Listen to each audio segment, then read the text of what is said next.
พี่น้องช่วงนี้หมอลำร้อยล้านเกียงไก่อีสานศิลป์เปิดตัวศิลปินแบบรั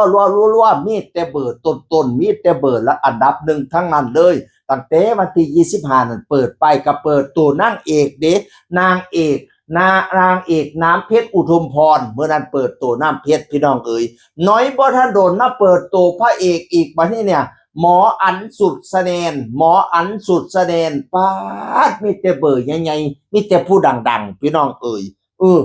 ล่าสุดบัดนี้มาเปิดตัวนางเอกอีกผู้หนึ่งบัดนี้พี่น้องเอ๋ยตอนแรกเพิ่นก็โพสต์เป็นปริศนาเนาะพร้อมเปิดตัวแล้วนางเอกหมอลำที่มีเอกลักษณ์เฉพาะคุณภาพครับแก้วพร้อมแล้วกับการร่วมเสริมทัพเกียงไกรอีสานศิลป์ปีหนึ่งเธอคือใครโปรดติดตามเร็วๆนี้พะนะวะ น้อยบ่ทะดนกับเปิดภาษาออกมาพี่น้องเอ๋ยเป็นนางเอกที่อุ้ยมากด้วยคุณภาพอีกหนึ่งท่านเสียงนี่เป็นเอกลักษณ์เสียงแล้วนี่อุ้ยบัดย่ำเล่าล่ำแม่งข่อยมากเล่าล่ำแบบโบราณแหมล่ำแบบอีเมสวีวันดำเนินล่ำแบบล่ำพื้นนั่งแต่งอ่อนล่ำแบบล่ำเตยสมัยเก่าๆจังเสียบัดนี้ล่ำแบบแม่ไม่อันแบบใบรุ่นแล้วก็สุดยอดคือกันพี่น้องเอ๋ยนางเอกคนนั้นก็คือนิดหน่อยชฎาภรณ์นิดหน่อยชฎาภรณ์เป็นนางเอกที่มากด้วยความสามารถนะมีประสบการณ์จากเวทีหมอลำหลายเวทีแล้วก็เคยเรียนรู้การแสดงจากวิทยาลัยนาฏศิลป์ด้วยเสียน้ำเสียงนี่เป็นเอกลักษณ์กันแล้วกันพี่น้องเอ๋ยฟังจังหน่อยบอกข่อยสิฟังจังหน่อยก้าวถึงแต่งอ่อนน้อยเน่าอยู่ในนาทีเน่าเทวันวิชัยยนต์มูสนมนางลมอยู่ในพงผืนผ้าแพร่ท้องมอมหองมนข้องแต่แก้มอิงคู่หอมเอาอังปางนางหลับตาตื่นแจ้งแสงเดือนส่องวันเห็นหน้าผาพายบนมูดาวเต็มฟ้าเคยผู้สาฉลองเนื้อเฮวนลุกขึ้นนั่งเป็นยังน้อนี่สั่งมาห่อนอังกะใจ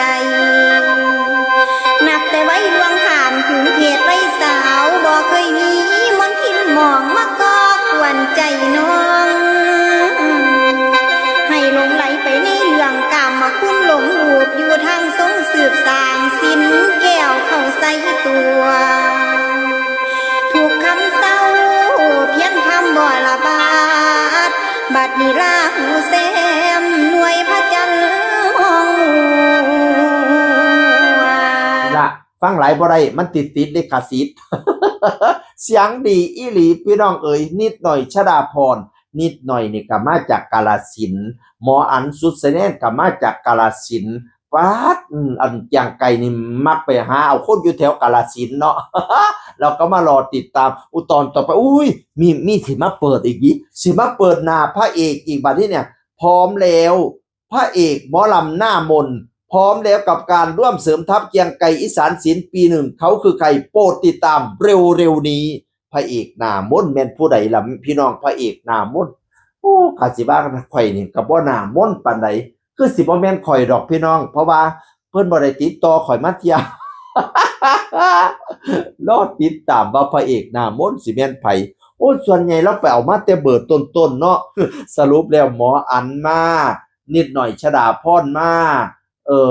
น้ำเพชรอุทุมพรมาเหลือพระเอกหน้ามนต์จะเป็นใครเรารอติดตามกับพระเอกร้อยล้านเกียงไกรอีสานศิลป์พี่น้องเอ๋ยเสียงอื่นคนเก่าเว้าสู่ฟังสวัสดีครับ